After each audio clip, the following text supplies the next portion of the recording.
উপহার দেওয়া হয়েছিল যে রাষ্ট্রীয় উপহার, সেটা আমি আজকে নিয়ে এসেছি। আসলে আমি তো বাঙালি নারী, অন্য কোনো বাঙালি নারী হলে কি করবে আমি জানি না। আমি সেই অবস্থায় কি করেছিলাম সেটা ছিল আমার উপস্থিত বুদ্ধিমত্তাই আমি বলবো, কারণ সেই লাইফটা যদি না হতো তাহলে হয়তো আজকে আমাকে একটা ড্রাগ কেসে ফাঁসানো হতো।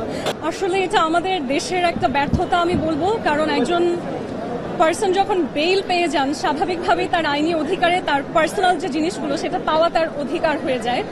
এখন যেটা বলছে ইনভেস্টিগেশনের জন্য প্রয়োজন, আপনারা নোট করবেন যে একজন মানুষ যদি সে যে নিরাপরাধ এটা প্রমাণ করতে চায় সেক্ষেত্রেও কিন্তু আমার ডিভাইসগুলো আমার প্রয়োজন, তাই নয় কি?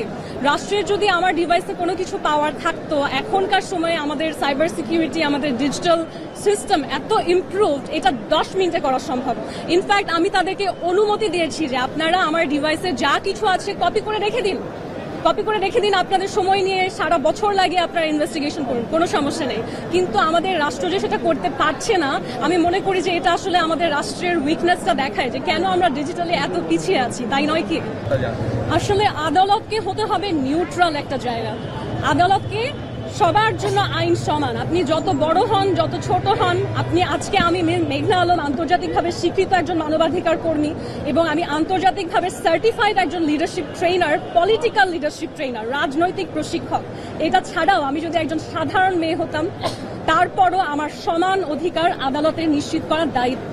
সেই আদালতে দাঁড়িয়ে যখন এতগুলো কথা বলা হয়, যেটা আপনারা মিডিয়াও পিক করেন, রাষ্ট্রীয় পক্ষ থেকে বলা হয় বা কেউ খুব ওভার এক্সাইটমেন্টে রাষ্ট্রের হয়ে বলে, হয়তো এটা রাষ্ট্রের কথা নয়।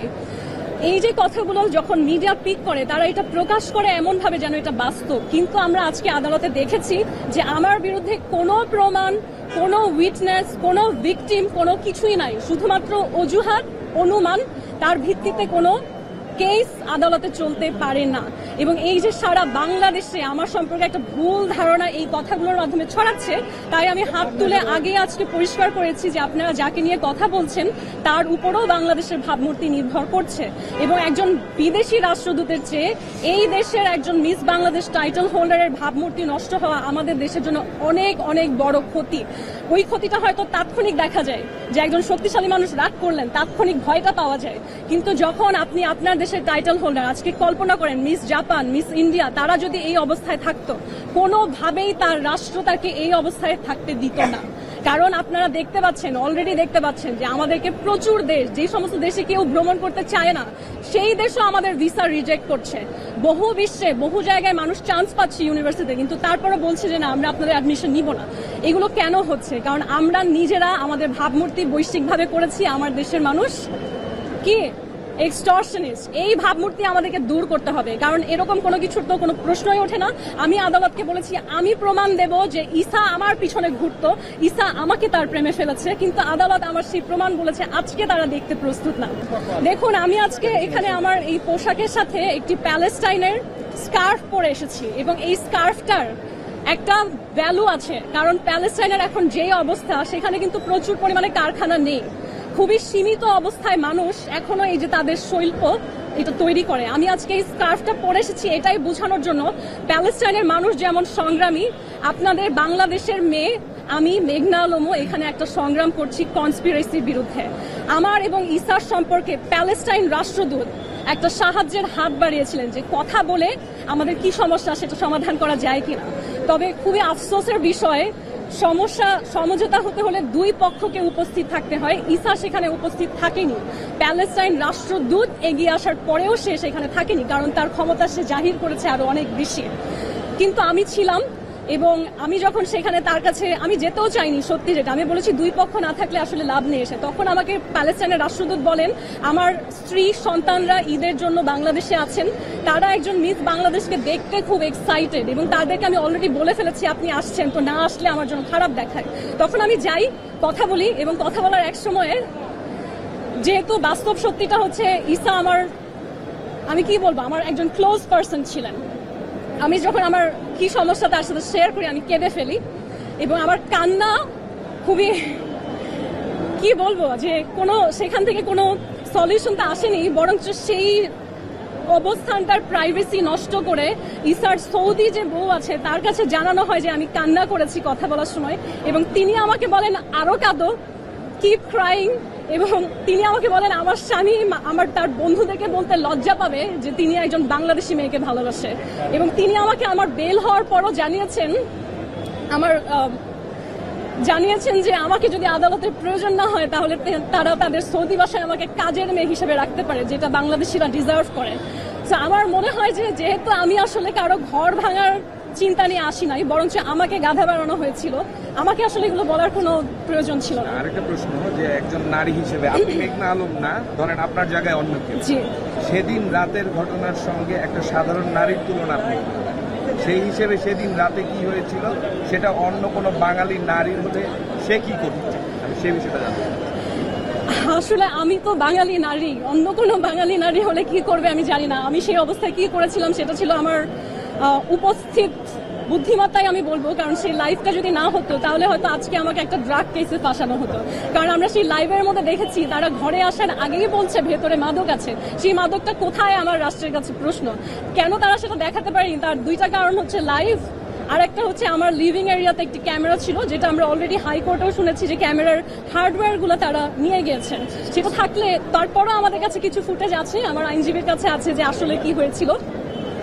তো আমি বলবো প্রমাণ, রাষ্ট্র আইন প্রমাণের উপরে চলে। প্রমাণ অনুযায়ী আমি শুধু নির্দোষী নয়, প্রমাণ অনুযায়ী আমি একজন ভিকটিম, যার উচিত ছিল জাস্টিস সিক করা। কিন্তু আমি আসলে কার কাছে কি বিষয়ে জাস্টিস সিক করব? আজকে যদি আমি কোনো কমপ্লেইন করতে যাই, কোনো কেস করতে যাই, কিছু বলতে যাই, তাতে ক্ষতি হবে হচ্ছে ইসার, যার ক্ষতি করলে আমার নিজেরই খারাপ লাগবে। তার হয়তো আমি জানি না আমাকে এই অবস্থা দেখে কেমন লাগে। আমি আজকে যেখানে এসেছি, এই যে বোরখা, এটা আমার আসলে সচরাচর আউটফিট না। এই বোরখা এভাবে কভার করা দেখা ইসার ইচ্ছা ছিল। উনি হয়তো এই ভিডিওগুলো দেখবে, আমি জানি না সে কেমন ফিল করবে যে এখন আমি এগুলো করছি।